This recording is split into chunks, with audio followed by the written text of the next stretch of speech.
Seumpamanya saya minta dunia baru tuh, khusus bumi satu untuk saya, itu kan kacau jadinya teman-teman ya.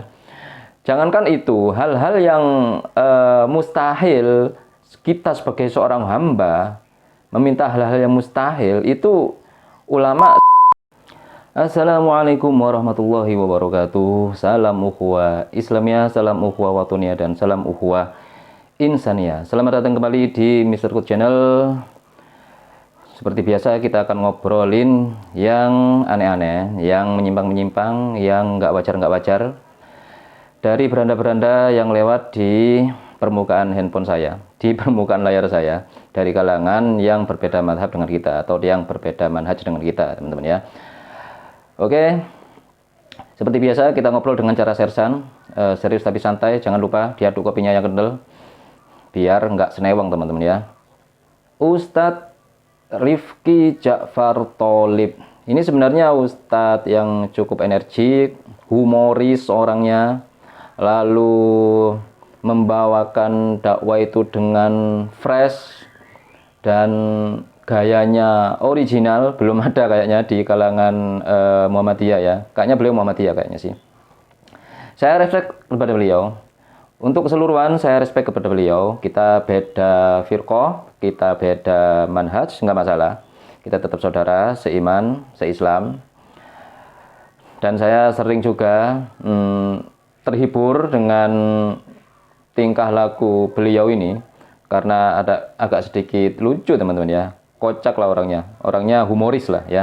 Seperti biasa, dalam beberapa hal ada yang saya tidak sepakat atau saya tidak setuju dengan statement-statement beliau.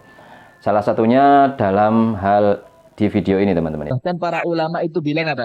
Kalau kamu pengen tahu keajaiban doa, is'alullah al-mustahilat. Mintalah sama Allah sesuatu yang sampean anggap mustahil. Supaya panjenengan tahu bagaimana doa itu ternyata bekerja. Ya Allah, jadikan istri saya mengizinkan saya nikah lagi. Terlalu kecil. Jangan lagi mustahil. Ya Allah, jadikan saya nikah langsung 4. Beliau tidak menyampaikan ulama siapa, makanya saya tidak bisa mencari itu ulama siapa yang mengatakan seperti itu. Saya cari-cari nggak ada, saya nggak nemu. Saya belum nemu, bukan nggak ada, saya belum menemu itu ulama siapa. Apa dari ulama kalangan salaf yang mengatakan seperti itu, apa dari kalangan sahabat, apa dari kalangan tabi'in atau tabi'ut tabi'in, atau dari kalangan ulama-ulama mutakhirin, atau dari kalangan ulama-ulama milenial, atau bahkan dari kalangan ulama-ulama Gen Z. Saya nggak tahu, teman-teman ya. Yang pasti agak aneh, pernyataan itu agak aneh menurut saya loh ya. Karena kalau ingin menyaksikan keajaiban Allah, lalu kita melakukan doa yang mustahil. Nah ini jadi liar nanti ini. Orang-orang ini jadi liar, apalagi orang-orang yang iseng. Umat-umat yang iseng tuh liarnya ya kan. Apalagi menjerumus ke kemurtatan tuh. Kalau orangnya yang memang iseng. Dia Islam-Islam yang iseng-iseng lah. Kalau seumpama nih doa yang mustahil, maka dia akan berdoa ingin jadi malaikat, seumpamanya ya. Naudzubillah, ingin berdoa jadi nabi. Lalu dia lama-lama berdoa ingin jadi Tuhan juga tuh. Ini kan jadi kacau gitu loh, teman-teman ya. Jadi kacau. Nggak mungkin lah ke sana. Mungkin saja orang kalau sudah imajinasinya dia liar, pasti gitu, teman-teman ya. Imajinasinya mungkin nggak seperti orang pada umumnya. Bisa saja kayak gitu loh, teman-teman ya. Oke, tapi kalau contoh yang contohkan, yang diumpamakan, yang diungkapkan oleh Ustadz Rifki Ja'far Tholib itu, contohnya emang nggak kocak, teman-teman ya. Ya bagus itu kalau itu bagus. Sebenarnya nggak mustahil kalau itu loh, bukan hal yang mustahil. Mungkin yang dimaksud Ustadz Rifki Ja'far Tholib ini minta itu jangan nanggung-nanggung gitu loh, teman-teman ya. Minta itu sekalian yang besar aja. Jangan minta nikah istri 1, langsung istri 4 gitu. Barangkali nanti diijabah 2 atau 3 gitu, teman-teman ya. Tapi diksi yang dipilih beliau ini karena adalah suruh meminta yang mustahil, maka sesuatu yang mustahil itu yang nggak bisa dijangkau oleh akal. Seumpamanya saya minta dunia baru tuh, khusus bumi 1 untuk saya, itu kan kacau jadinya, teman-teman ya.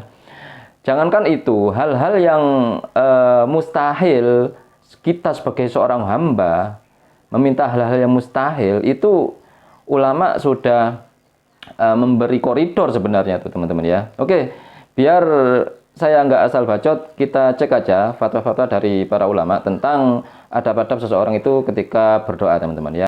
Imam Ghazali di dalam kitabnya Al-Ihya Ulumuddin menyinggung tentang bab doa di dalam bab adab-adab berdoa di nomor yang 5, di nomor yang kelima, al-khamis, alla yatakallafa as-saja'u fi doa. Sebaiknya orang itu tidak memaksakan diri untuk berdoa dengan sajak-sajak. Wal aula, tetapi yang paling utama, alla yujawiza ad-da'awati al-maksurata fa innahu qad yata'adda fi du'aihi fa yas'alu ma la taqtadihi maslahatahu. Dan yang terpenting atau yang lebih utama, seharusnya seseorang itu jika berdoa tidak melampaui batas pada hal-hal yang telah ditentukan sebagai seorang hamba. Fa innahu qad yata'adda fi du'aihi fa yas'alu ma la taqtadihi maslahatahu. Karena terkadang seseorang itu melampaui batas atau berlebih-lebihan di dalam doanya, maka mereka terkadang meminta sesuatu yang sebenarnya itu tidak ditetapkan untuknya atau tidak baik sebenarnya untuk kemaslahatan dirinya. Mereka meminta suatu hal yang sebenarnya itu tidak baik untuk mereka sendiri. Fama kullu ahadin yuhsinu du'a. Dan memang jarang sekali orang itu yang melakukan doa dengan baik. Ini menurut Imam Al-Ghazali. Sedangkan menurut Wahabi, karena insya Allah Al-Ustadz Rifki Ja'far Tholib ini juga seorang Muhammadiyah ya, cenderung ke Wahabi, maka kami sampaikan pendapat dari Syekh Muhammad Shalih Al-Munajjid. Menurut beliau, al-i'tida'u fi du'a'i lima rawa Abu Dawud wa Ibnu Majah wa Ahmad anna Abdullah bin Mughaffal sami'a ibnahu yaqul Allahumma inni as'aluka al-qisra al-abyadha an yaminil jannati idza dakhaltuha.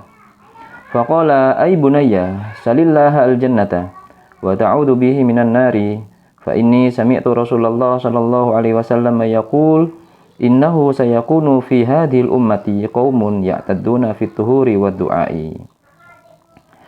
Haram berlebih-lebihan di dalam berdoa karena suatu riwayat atau hadis yang diriwayatkan oleh Imam Abu Dawud nomor 66, nomor 96, lalu diriwayatkan juga oleh Imam Ibnu Majah nomor 3864 dan diriwayatkan juga oleh Imam Ahmad nomor 16847 di sini ya. Bahwasanya Abdullah bin Mughaffal mendengar anak beliau atau putra beliau sedang berdoa, "Ya Allah, aku meminta kepadamu sebuah istana yang putih di samping kanan surga ketika aku memasuki surga kelak." Faqala, maka Abdullah bin Mughaffal berkata, "Wahai anakku, memintalah surga kepada Allah dan berlindunglah kepada Allah dari api neraka." Itu saja, nggak usah diembeli aneh-aneh maksudnya tuh. Fa ini sami'tu Rasulullah sallallahu alaihi wasallam, karena aku pernah mendengar Rasulullah bersabda, "Innahu sayakunu fi hadhil ummati qaumun ya'taduna fit tuhur wa du'a." Akan datang suatu masa di umat ini sekelompok kaum yang berlebih-lebihan dalam bersuci dan berdoa. Hadis ini juga disahihkan oleh Albani juga loh ya, di Sahih Abi Dawud.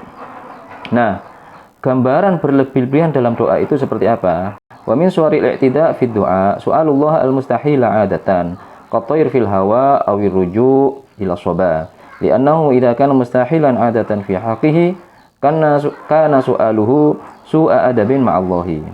Gambaran doa yang berlebih-lebihan itu semisal permintaan seseorang kepada Allah dalam hal yang mustahil, kepada hal yang mustahil secara kebiasaan, secara nalar, secara logika. Misal qatayr fil hawa, meminta terbang di udara, awir ruju ila soba, atau meminta kembali menjadi muda, menjadi anak kecil lagi, karena sesungguhnya hal itu mustahil secara logika, fi haqqihi, di dalam haknya hamba yang meminta itu. Maka permintaannya itu termasuk su'ul adab kepada Allah. Adabnya itu jelek kepada Allah ya. Akan tetapi hal-hal semacam itu dikecualikan di dalam dua perkara. Yang pertama, su'alul anbiya ma huwa khariqun lil 'adati li'annahum mu'ayyiduna bil mu'jizati wa yatlubuna dzalika nusratan lid-din. Atau udhafu ba'dhum al-wali ay idza jara lahu kharqul 'adati. Yang pertama adalah permintaan para nabi pada hal-hal yang di luar logika, di luar kebiasaan. Karena mereka meminta itu untuk menguatkan mukjizat. Dan mereka meminta itu juga untuk menolong, atau untuk menguatkan agama ini sebagai hujjah itu teman-teman ya. Atau juga permintaan seorang wali kepada hal-hal yang di luar logika atau menyelisihi kebiasaan. Karena mereka untuk menguatkan agama ini ya, untuk menguatkan karomahnya. Yang kedua, boleh juga permintaan yang mustahil itu dilakukan oleh orang biasa, oleh seorang hamba biasa. Ya, ayyahsula al-insanu, ayyahsula lil insani daruratun min ju'in aw baradin syadidin aw yakuna fi suhra'a.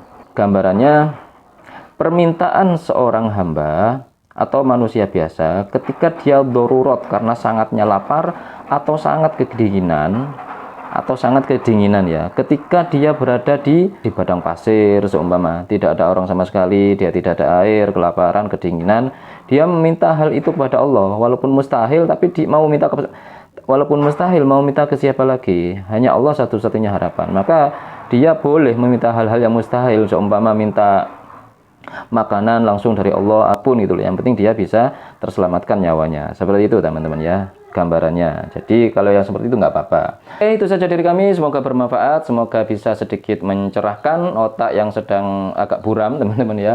Oke, maaf jika saya tidak balas komen-komen karena saya sendirian sekarang kan ya, jadi waktunya semakin nggak ada. Jazakumullah khair pokoknya. Alhamdulillah. Assalamualaikum warahmatullahi wabarakatuh.